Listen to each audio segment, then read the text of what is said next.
नमस्कार, मैं हूं मृत्युंजय कुमार झा और कमोडिटी सुपरफास्ट में आपका स्वागत है। और सबसे पहले बात करते हैं गोल्ड और सिल्वर की।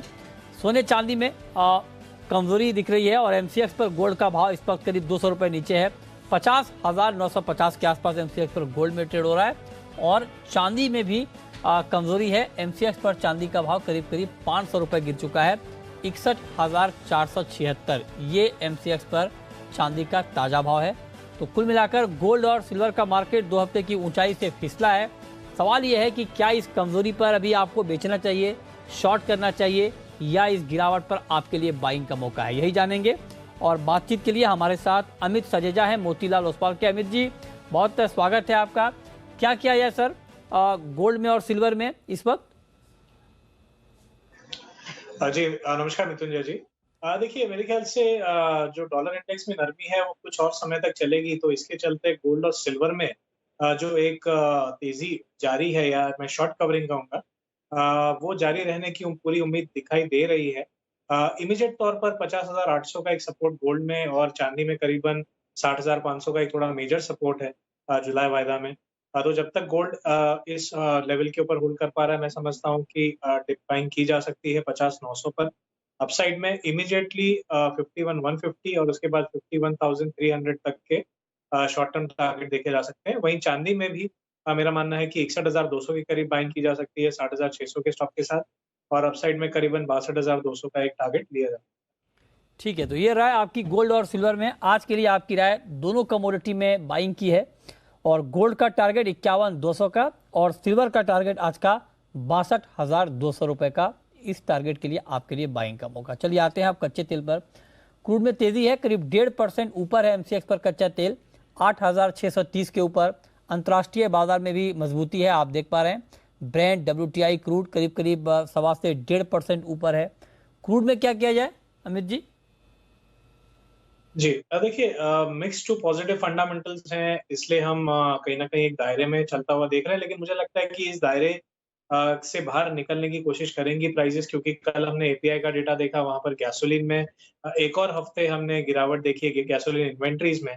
तो इसके चलते जहां पर रिकॉर्ड हाई डिस्टिलेट और गैसोलीन प्राइसेस चल रही हैं, वो कहीं ना कहीं क्रूड को सपोर्ट दे रही है। तो मैं समझता हूँ निश्चित स्तरों पे, यानी प्योरली इंट्राडे अगर देखा जाए तो 8,620 के आसपास ही बाइंग का एक मौका बनेगा, 8,530 के थोड़ा एक डीप स्टॉप लॉस के साथ। लेकिन टारगेट भी आप समझ सकते हैं कि 8,800 के करीब के होंगे, 8780 के आसपास। ठीक है, तो कच्चे तेल में आप कह रहे हैं कि आज के लिए बाई कर सकते हैं 8,780 के टारगेट के लिए, और मार्केट अभी है 8,650 के आसपास। तो मतलब आप कह रहे हैं कि यहाँ से करीब करीब 140 रुपये की तेज़ी कच्चे तेल में दिख सकती है। अब आते हैं मेटल पे। मेटल में कॉपर में आपको लगता है अमित जी कि आज ट्रेड लेना चाहिए, पहला सवाल। और दूसरा ये कि 774-75 के आसपास है मार्केट, ये लेवल बाइंग के लिहाज से कितना अट्रैक्टिव है?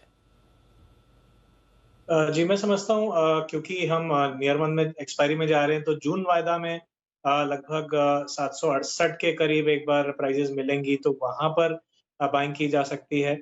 और एक शॉर्ट कवरिंग जो मूव चल रही है पिछले 3 या 4 सेशन से, एक शॉर्ट कवरिंग का दौर चालू है। मेरे ख्याल से वो आज भी जारी रहेगा या एक और दिन जारी रहेगा, और 776 तक के जून वायदा में शॉर्ट टर्म टारगेट लिए जा सकते हैं। तो मैं समझता हूँ कि इस मेटल में भी बाइंग करके चला जा सकता है। ठीक है। अच्छा, नेचुरल गैस में सर आज के लिए ट्रेड, क्योंकि अभी हम करीब 1% की तेज़ी देख पा रहे हैं, 690 के आसपास है भाव। कोई ट्रेड इंट्राडे के लिए? जी मेरे ख्याल से देखिए जब तक 675 के ऊपर ट्रेड हो रही है प्राइसेस, तब तक इमीडिएट तौर पर तेजी जारी रहेगी। हालांकि हम नियर टर्म या ऑल टाइम हाइस के काफी करीब हैं।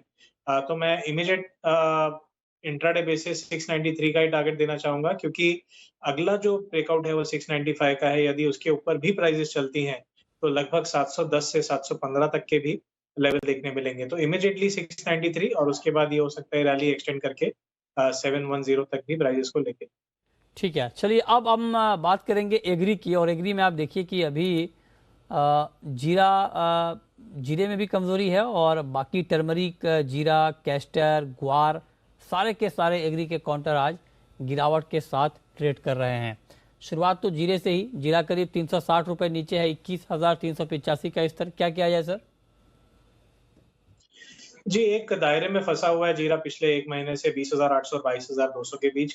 मुझे लगता है कि इस दायरे के निचले स्तरों को हम छूने की कोशिश करेगा बाज़ार। तो शॉर्ट टर्म में बिकवाली करके ही चलना चाहिए। सेंटिमेंट कहीं न कहीं पूरे ही एग्री कमोडिटीज़ में जो एक्सपोर्ट पे बैन लगाई गई है उसको लेकर नेगेटिव है।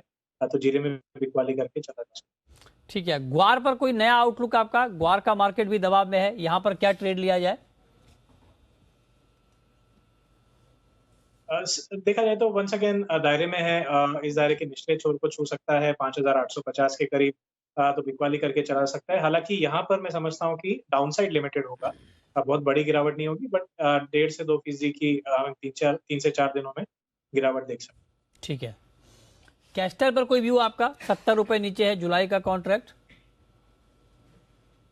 जी, यहाँ पर भी हमने देखा जाए तो 7700 के लेवल को फेल होते हुए देखा, उसके पार नहीं जा पा रही है प्राइसेस। और पिछले 1 से डेढ़ महीनों में हमने 7200 और 7700 का एक दायरा देखा है। मैं समझता हूँ कि शॉर्ट टर्म बेसिस यहाँ पर भी बिकवाली करनी चाहिए।